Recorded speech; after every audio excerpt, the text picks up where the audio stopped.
Bienvenue dans l'émission La vérité de l'Évangile avec Andrew Womack, un ministère d'enseignement qui se concentre sur l'amour et la grâce inconditionnelle de Dieu. Jésus nous a pardonné de tout notre péché, passé, présent et même futur. Lorsque j'ai réalisé que Jésus avait pris l'intégralité de la punition, du châtiment pour mes péchés, j'ai expérimenté la vraie liberté. Et maintenant, voilà Andrew. Bienvenue dans notre émission La vérité de l'Évangile. Nous en sommes au milieu de la seconde semaine de l'enseignement intitulé Esprit, âme et corps. Il s'agit de la révélation que le Seigneur a utilisée pour me propulser dans ma vie chrétienne. Je suis né de nouveau lorsque j'avais 8 ans, mais ensuite, à l'âge de 18 ans, j'ai fait une rencontre miraculeuse avec le Seigneur et j'ai su que Dieu m'aimait, mais je ne pouvais pas le comprendre. Cela me troublait parce que je savais que je ne le méritais pas. Et je me suis débattu avec cette pensée jusqu'à ce que je reçoive cette révélation, probablement environ 3 ans après cette rencontre miraculeuse. Ce n'est que 3 ans plus tard que j'ai fini par commencer à saisir que c'est mon esprit qui avait été changé et que Dieu est esprit, dans Jean 4, 24. Et il faut que ceux qui l'adorent en esprit et en vérité. Et puisque Dieu est esprit, il me voit dans l'esprit. Et lorsque je suis né de nouveau, je suis devenu une créature entièrement nouvelle en Christ Jésus. Les choses anciennes sont passées, voici toutes choses sont devenues nouvelles. 2 Corinthiens 5, 17. Et en recevant cette révélation, j'ai alors compris sur quoi je pouvais baser ma relation avec Dieu. Par la nouvelle naissance de mon esprit, il a fait de moi une personne entièrement nouvelle. Il ne me traite pas sur la base de mes actions physiques ou de mes pensées. Il est conscient de toutes ces choses et il désire que j'agisse bien, que je pense bien, parce que cela affecte ma relation avec les autres et affecte ce que le diable peut faire. Le diable tire parti de mes mauvaises actions et de mes mauvaises pensées, mais Dieu m'aime sur la base de mon identité spirituelle. Ceci a littéralement révolutionné ma vie et c'est ce que j'enseigne dans cette série. Pendant les 2 premiers jours de cette semaine, j'ai parlé de la question que certains se posent. D'accord, je comprends qu'à la nouvelle naissance, j'ai été créé en justice et en vraie sainteté. Éphésiens 4, 24. 1 Jean 4, 17. Tel que Jésus est, tel je suis dans ce monde. C'est comme cela que j'ai été créé lorsque je suis né de nouveau, mais depuis j'ai péché. J'ai perdu cette pureté. Que dois-je faire maintenant? Eh bien, j'ai montré à partir d'Éphésiens chapitre 1, verset 13, qu'une fois que vous avez cru, une fois que vous avez fait confiance à Dieu, vous avez été scellés du Saint-Esprit qui avait été promis. Cela signifie que vous avez été encapsulés, emballés sous vide par l'Esprit Saint, et que lorsque vous péchez, ce péché pénètre votre corps, il peut entrer dans votre âme et vos pensées, il y aura des conséquences, Satan abusera de vous, Romains 6, 16, mais le péché ne pénètre pas le sceau qui est autour de votre esprit. Votre esprit demeure saint et juste, et il n'a pas besoin d'être purgé une seconde fois. Pourtant, le chrétien ordinaire a toujours la mentalité du saint de l'Ancien Testament, de ceux qui étaient sous l'Ancienne Alliance, qui devaient à chaque fois qu'ils péchaient apporter un sacrifice pour ce péché. Il y avait aussi le jour de l'expiation, un jour par an, où le souverain sacrificateur entrait dans le lieu très saint et aspergeait le sang sur l'autel pour expier les péchés de tout le peuple. Et cela devait être fait chaque année, et ça a été le cas pendant des milliers d'années. Et le chrétien moyen est resté bloqué dans ce même système. Il pense que lorsqu'il a été pardonné à la nouvelle naissance, il a été pardonné jusqu'au moment où il est né de nouveau et qu'ensuite, chaque péché qu'il commet doit être confessé et placé sous le sang. Ou bien soit il perdra son salut, soit il perdra tous les bienfaits de son salut. Mais ce n'est pas ce que les Écritures enseignent. Et hier, j'ai utilisé un passage de Hébreux chapitre 9, verset 12. Ce verset établit un contraste avec ce qu'il se passait sous l'Ancienne Alliance et il tente d'amener les gens à agir selon la nouvelle alliance. Il y a eu un changement et voici ce qui est dit. Et il est entré une fois pour toutes dans le lieu très saint, non pas avec le sang de bouc et de jeunes taureaux, mais avec son propre sang, parlant de Jésus. Il nous a ainsi obtenu un rachat éternel. C'est tellement puissant. J'ai passé toute l'émission d'hier à en parler. Si les mots ont une quelconque signification, alors réfléchissez au sens de cette phrase. Il est entré une fois pour toutes dans le lieu très saint. Il nous a ainsi obtenu un rachat éternel. Non pas un rachat temporaire jusqu'à ce que vous péchiez et que vous le perdiez. Non, un rachat éternel et il est entré une fois pour toutes dans le lieu très saint. Jésus ne réapplique pas son sang en permanence. Réfléchissez-y de la sorte. Combien de personnes sont-elles sauvées chaque jour? Je ne sais pas, mais je parierais qu'il y en a des millions. Et combien de chrétiens qui sont déjà sauvés pêchent chaque jour? Je suis sûr qu'il y en a aussi des millions, des centaines de millions. Ils confessent leurs péchés et demandent à Dieu de les pardonner pour leurs fautes. Si Jésus devait faire une expiation physique et appliquer son sang sur l'autel, à chaque fois que quelqu'un naît de nouveau ou à chaque fois que quelqu'un qui est déjà né de nouveau pêche, puis se repent et demande à Dieu de lui pardonner, ce serait impossible à faire. Hébreux 10, verset 12 affirme « Tandis que Christ, après avoir offert un seul sacrifice pour les péchés, s'est assis pour toujours à la droite de Dieu. » La terminologie est significative. Jésus n'est pas en train de recommencer et de réappliquer son sang à chaque fois qu'une personne est sauvée. Non, il l'a appliqué une fois pour toutes. Il est entré une fois dans le sanctuaire et a obtenu la rédemption éternelle, non seulement pour les gens de son époque, mais également pour ceux de notre époque. Une fois que vous êtes nés de nouveau, vos péchés passés, présents et même ceux que vous n'avez pas encore commis ont été réglés. Ils ont tous été payés. J'en ai beaucoup parlé hier. Si vous en avez manqué une partie, je vous encourage à vous procurer les enseignements. Au verset 13, il est dit « En effet, le sang des boucs et des taureaux ainsi que la cendre d'une vache, dont on asperge ceux qui sont souillés, les rendent saints en leur procurant une pureté rituelle. Si tel est le cas, le sang de Christ, qui s'est offert lui-même à Dieu par l'Esprit éternel comme une victime sans défaut, purifiera d'autant plus votre conscience des œuvres mortes afin que vous serviez le Dieu vivant. » J'ai écrit un livre intitulé « Qui t'a révélé ta nudité ?» Il s'agit d'une étude sur la conscience. Et j'ai utilisé ces mêmes versets qui expliquent que l'une des différences entre l'ancienne alliance et la nouvelle alliance, et il en existe bien d'autres, mais l'une d'entre elles est que la personne sous l'ancienne alliance ne pouvait jamais avoir une conscience pure. C'est ce qu'il est dit dans Hébreux chapitre 9 au verset 9. C'est une illustration pour le temps présent. Elle signifie que les dons et les sacrifices présentés ne peuvent rendre parfait sur le plan de la conscience celui qui prend part à ce culte. Mais sous la nouvelle alliance, le sang du Seigneur Jésus-Christ purifie notre conscience des œuvres mortes, afin que nous servions le Dieu vivant. Si votre conscience n'est pas purifiée des œuvres mortes, alors vous ne pouvez pas servir le Dieu vivant. Si vous pensez qu'à chaque fois que vous péchez, il s'agit d'une nouvelle offense entre vous et Dieu, et que vous vous demandez comment Dieu peut-il vous aimer, vous ne pourrez jamais servir Dieu de manière efficace. Savez-vous que ma sœur, qui avait 9 ans de plus que moi et qui est maintenant auprès de Jésus, lorsqu'elle était plus jeune, elle avait une fille qui aurait épuisé la patience d'un saint. Sincèrement, cette fille était vraiment enquiquinante. Et je le dis gentiment. Mais quoi qu'il en soit, un soir, ma sœur était en train de préparer à dîner. Son mari était professeur à l'Université baptiste de l'Oklahoma. Il avait invité un ami de l'université. Elle se préparait donc à le recevoir et préparer un bon dîner. Et ma nièce l'avait poussé à bout. Elle savait s'y prendre pour l'énerver. Et ma sœur, Joyce, qui était pourtant vraiment une femme de Dieu, elle aimait vraiment le Seigneur. Elle a apporté la parole dans les prisons pendant, je ne sais pas, des décennies. Elle avait amené des centaines, si ce n'est des milliers de personnes au Seigneur. Et elle aimait Dieu, tout simplement. C'était une femme formidable. Mais sa fille l'avait exaspérée. Et ma sœur l'avait attrapée et avait fini par la frapper, si bien qu'elle était tombée par terre. Et dès qu'elle fit cela, elle s'est sentie vraiment mal.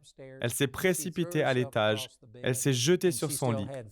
Elle avait encore le repas sur le feu, elle avait un invité à dîner, et elle a crié à Dieu, « Il faut que tu m'aides. Si je commence à pleurer, je ne sortirai pas avant demain matin. Je regrette sincèrement ce que j'ai fait. » Et elle a simplement appelé au secours et demandé « Comment puis-je m'en sortir ?» Et savez-vous ce que le Seigneur lui a dit? Il lui a répondu « Joyce, lorsque tu avais 8 ans et que tu as reçu mon pardon, je me suis occupé de ce péché. Je savais que cela arriverait, je m'en suis déjà occupé. Ce n'est pas une nouvelle infraction entre toi et moi. Tu es pardonné, tu peux te lever et avancer. » Et cela lui a permis de se ressaisir. Elle est descendue, a terminé de préparer le repas, elle a pu recevoir leur invité et ainsi de suite. Mais cette réponse de Dieu ne l'a pas encouragée à dire « Eh bien, puisque le Seigneur a déjà vu ma faute et qu'il m'a pardonné, je peux encore frapper ma fille quand je le veux. » Elle n'est pas redescendue pour continuer à taper sa fille.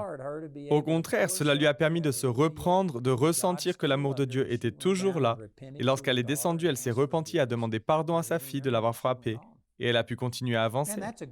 C'est là un bel exemple, mais voyez-vous, si vous ne comprenez pas cela, et qu'à chaque fois que vous faites quelque chose de mal, vous pensez « Oh mon Dieu, je t'ai donné ma vie et voilà que je viens de faire une chose en complète contradiction avec ce que j'ai dit. » Et vous pensez que vous devez faire pénitence, qu'il vous faut faire quelque chose, que vous ne pouvez pas simplement revenir dans la présence de Dieu comme si de rien n'était, qu'il vous faut souffrir pendant 1 semaine ou 10 jours au moins, jusqu'à ce que vous sentiez que vous avez payé pour vos fautes. Vous savez, un jour, lors d'un culte à Dallas, un homme est venu me trouver. Il a relevé ses manches, puis son pantalon pour me montrer ses genoux, ses mains et ses coudes. Et son corps était couvert de cicatrices. Cela datait du temps où il était catholique, cet homme était mexicain. Et lorsqu'il vivait au Mexique, il rampait à genoux pendant 5 kilomètres sur des bouts de verre cassés pour faire pénitence. Il y a des personnes qui, pendant la semaine de carême, se font littéralement crucifier. Généralement pas jusqu'à la mort, mais ils se font énormément souffrir, en pensant que d'une manière ou d'une autre, leur souffrance les rend acceptables devant Dieu. Mais c'est tout le contraire. En réalité, c'est un outrage à Dieu. Ces actions disent que le paiement effectué par Jésus n'était pas suffisant et qu'il faut aussi que je souffre. Et sincèrement, c'est un véritable outrage à Dieu. Vous n'avez pas besoin de faire toutes ces choses, de vous priver pendant le carême, de vous abstenir de manger certaines choses, en pensant que ça vous rend acceptable.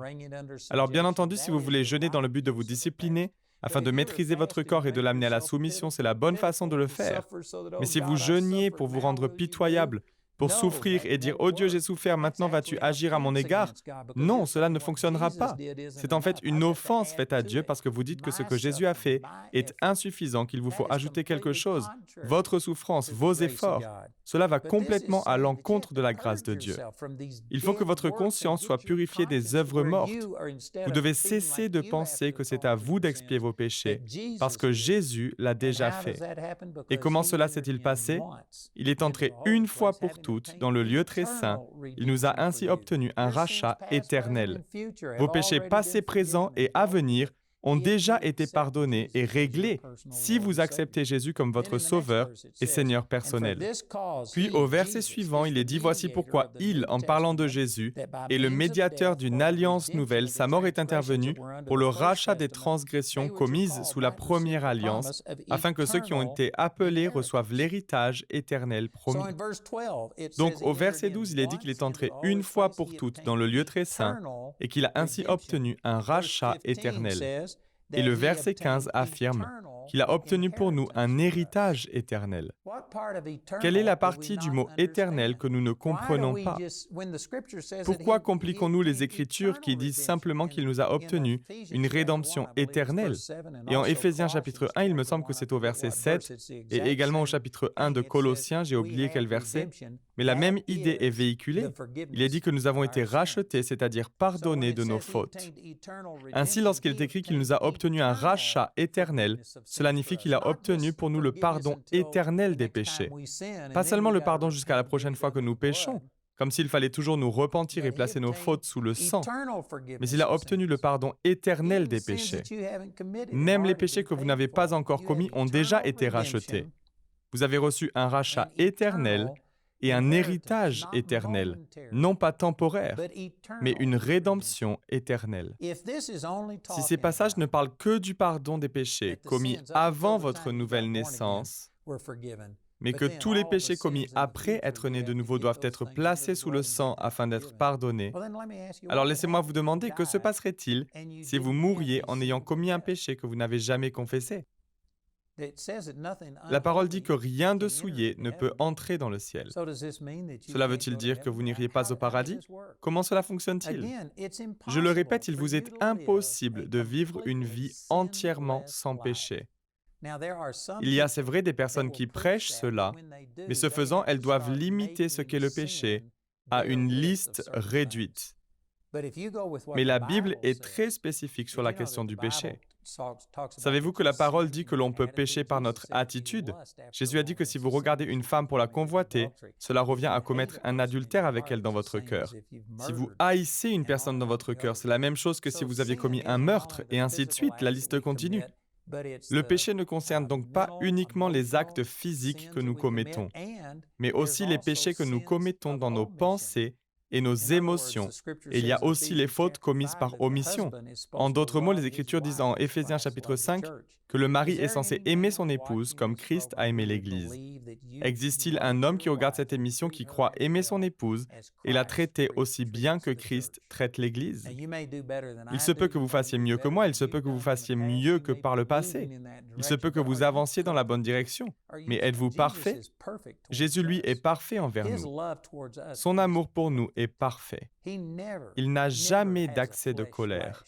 Il ne marche jamais selon sa chair, en invectivant violemment les gens et en ayant à se repentir plus tard. Y a-t-il un homme qui regarde cette émission qui oserait dire qu'il est parfait dans sa relation avec son épouse? Et il est dit que l'épouse est censée honorer son mari de la même manière que l'Église honore Christ. Parmi vous, mesdames, il en est peut-être qui font mieux que mon épouse. Et vous faites certainement mieux comparé à une autre. Peut-être que vous faites mieux que tous ceux que vous connaissez. Mais êtes-vous assez orgueilleuse ou arrogante pour penser que vous le faites parfaitement et que vous ne pourriez pas mieux faire? Et je vous assure que Jésus veut que nous l'honorions et que nous le faisions parfaitement. Ainsi, même si vous n'avez commis aucun vol ou meurtre, si vous n'avez jamais pillé ou autre, mais que vous n'êtes pas le mari parfait, la femme parfaite, le parent parfait, à moins que vous ne fassiez jamais d'erreur, il vous faut comprendre que vous avez reçu un rachat éternel. Et que ces péchés que vous n'avez pas encore commis, toutes vos faiblesses et tous vos échecs ont déjà été réglés. Dieu entretient une relation avec vous comme si vous n'aviez jamais péché. C'est ma petite définition personnelle du mot justifié. Juste comme si je n'avais jamais péché. Et c'est ce sur quoi est basée ma relation avec Dieu. Parce que Jean 4, 24 dit que Dieu est esprit, et il faut que ceux qui l'adorent l'adorent en esprit et en vérité. Si vous êtes né de nouveau, Dieu vous voit dans l'esprit. Si vous avez fait de lui votre Seigneur et que vous êtes devenu une nouvelle créature en Christ Jésus, alors votre esprit est parfait. Il a été créé en justice et vraie sainteté. Il a été scellé par l'Esprit Saint. Et lorsqu'il vous arrive de pécher en tant que chrétien, ce péché peut entrer dans votre corps et dans vos pensées, la partie émotionnelle de qui vous êtes, où il crée des problèmes de la condamnation, la maladie et d'autres choses, mais il ne pénètre pas le sceau entourant votre esprit. Votre esprit reste saint. Dieu est esprit, il vous voit dans l'esprit, et il vous voit parfait même lorsque vos actions ne sont pas parfaites. C'est énorme. Il est entré une fois pour toutes et nous a obtenu un rachat éternel et un héritage éternel. Le passage continue et l'auteur réitère les mêmes choses dans tout le chapitre 9. Lisons ensemble certains éléments.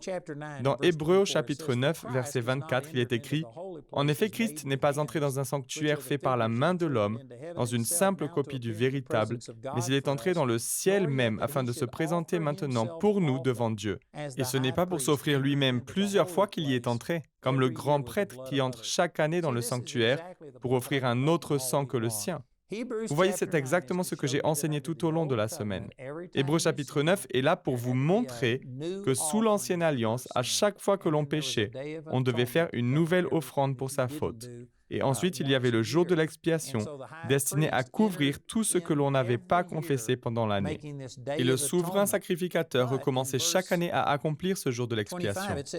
Mais au verset 25, il est dit « Et ce n'est pas pour s'offrir lui-même plusieurs fois qu'il y est entré, comme le grand prêtre qui entre chaque année dans le sanctuaire pour offrir un autre sang que le sien. » Si tel avait été le cas, il aurait dû souffrir plusieurs fois depuis la création du monde. Mais maintenant, une seule fois. Et là encore, l'accent est mis sur une seule fois. En seulement quelques versets, il est fait de nombreux parallèles avec l'Ancien Testament. À chaque fois que l'on péchait, il fallait de multiples sacrifices. Mais avec Jésus, il a suffi d'un sacrifice. Un seul sacrifice.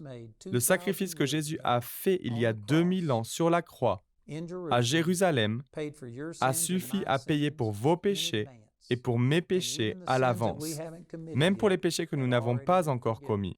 Même ceux-là ont déjà été pardonnés. Cela ne veut pas dire que le péché n'a pas de conséquences, parce que Romains 6,16 indique que Satan a accès à vous lorsque vous péchez. Donc vous ne devez pas vivre dans le péché, car cela donne à Satan un accès à votre vie. Je ne suis pas en train de dire que le péché soit maintenant une chose que nous devons ignorer, puisque Jésus a payé pour nos fautes. C'est tout le contraire. Si vous acceptez vraiment le pardon que Jésus vous offre, vous serez si reconnaissant. Vous aimerez tellement Dieu lorsque vous comprendrez le pardon qu'il vous a accordé, avant même que vous ne le lui demandiez. Cependant, si vous ne demandez pas et ne recevez pas, alors son expiation ne vous servira à rien, parce qu'il vous faut dire « Amen » à son « oui » à ce qu'il a accompli. Il est dit en Éphésiens chapitre 2, verset 8, « En effet, c'est par la grâce que vous êtes sauvés par le moyen de la foi. La grâce est la part de Dieu et la foi est votre part. » Lorsque vous dites « Amen » et que vous recevez ce qu'il a fait pour vous, alors le salut pour lequel il a pourvu il y a 2000 ans s'accomplit dans votre vie. Et une fois que vous comprenez que vos péchés ont été réglés dans le monde spirituel, que vous êtes une créature entièrement nouvelle, que vous avez été scellé par l'Esprit Saint, le péché peut donner à Satan accès à votre corps et à vos pensées, mais pas à votre esprit. Et Dieu est esprit et il vous voit dans l'esprit. Une fois que vous le comprenez, cela vous conduira à tellement aimer Dieu et à le servir que vous vivrez davantage dans la sainteté de manière accidentelle que vous ne l'aviez jamais fait délibérément auparavant. Cette vérité est tellement énorme, vraiment merveilleuse. Il est répété dans Hébreux chapitre 9, verset 26. Si tel avait été le cas, il aurait dû souffrir plusieurs fois depuis la création du monde. Mais maintenant, à la fin des temps, il s'est révélé une seule fois pour abolir le péché par son sacrifice. Il est réservé aux êtres humains de mourir une seule fois, après quoi vient le jugement. De même, Christ s'est offert une seule fois pour porter le péché de beaucoup d'hommes. Puis il apparaîtra une seconde fois sans rapport avec le péché, à ceux qui l'attendent pour leur salut. Jésus n'est mort qu'une seule fois pour les péchés de l'humanité tout entière. Vous n'avez pas à être repardonné à chaque fois que vous échouez. Jésus a ôté tout votre péché, l'intégralité. Non seulement mon péché individuel, votre péché individuel, mais aussi le péché de l'humanité. Tout le péché de chaque personne, même pour un tueur en série. On pourrait parler de Pol Pot, on pourrait parler d'Hitler, de Staline, de n'importe qui, de Gengis Khan, de tous les gens, de tous les meurtriers, de toute perversion, tout péché ignoble qui s'est passé sur cette terre des temps passés aux temps à venir, Jésus les a pris sur lui. Lui qui a lui-même porté nos péchés dans son corps à la croix, afin que, libérés du péché, nous vivions pour la justice. C'est par ses blessures que vous avez été guéris. 1 Pierre 2, 24. Jésus est devenu péché pour nous. 2 Corinthiens 5, 21. Il n'a pas simplement goûté le péché, il est devenu péché. Il a porté le péché de l'humanité tout entière. Même les gens qui ne l'acceptent pas, il a payé pour leurs péchés. Et s'ils ne reçoivent pas ce paiement, alors ils devront répondre eux-mêmes de leurs fautes. Mais le paiement a déjà été effectué. Et si vous le comprenez, cela change tout. Souvent l'Église dit, c'est vrai, Jésus a payé pour vos péchés jusqu'à un certain point. Mais à chaque fois que vous péchez, il vous faut le confesser et faire toutes ces choses. Si le salut dépendait de votre confession de chaque péché, personne ne serait jamais sauvé. Il me reste davantage de choses à partager sur ce thème, mais je le ferai demain. Voici mon livre intitulé « Esprit à mes corps » et je vous assure qu'il peut transformer votre vie. Si ces révélations vous touchent comme elles m'ont touché, vous en serez totalement transformé. Donc je vous encourage à vous le procurer. Il existe en plusieurs langues. Nous avons également des guides d'études, des CD, des DVD. Nous avons un livre audio et aussi cette version illustrée de « Esprit à mes corps ». Écoutez notre annonceur et n'hésitez pas à nous appeler ou à nous écrire. Le programme d'aujourd'hui fait partie de la série « Esprit, âme et corps ». Nous espérons que ce message vous a béni. Notre ligne téléphonique est ouverte aux heures indiquées à l'écran.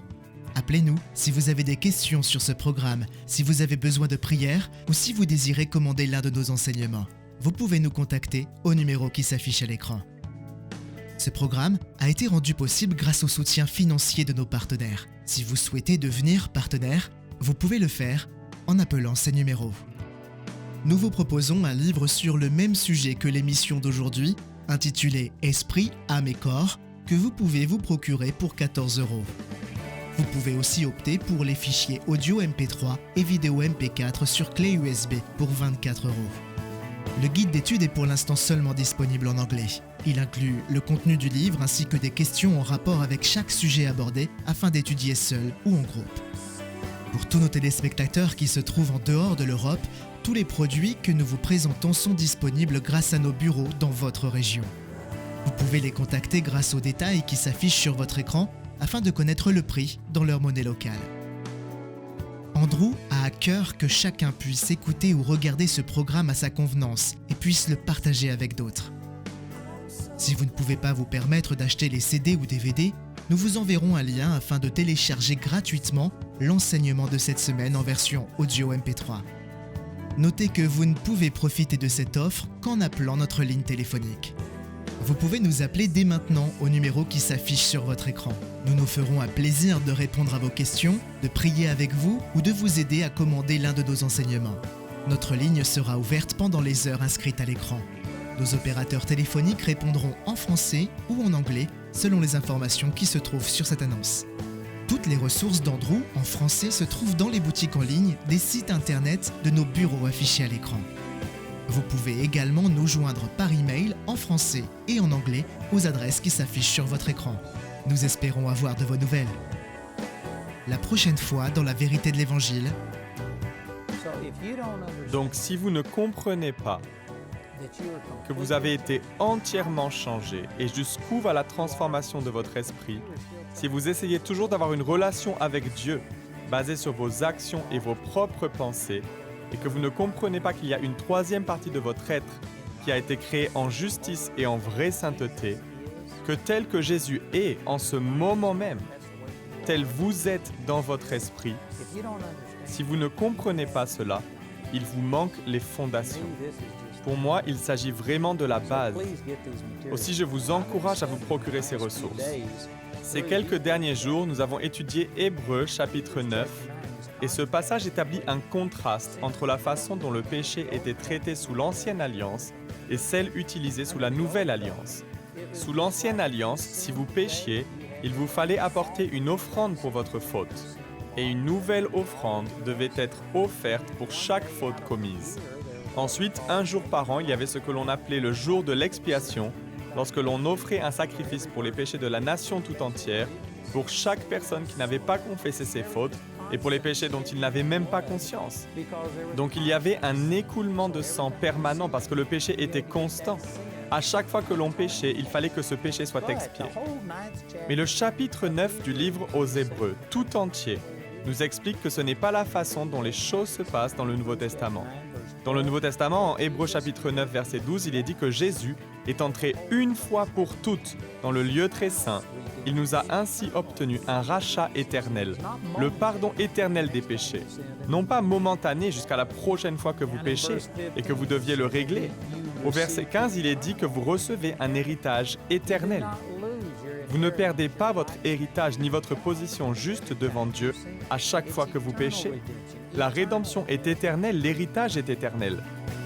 Rejoignez-nous pour plus d'émissions La vérité de l'Évangile.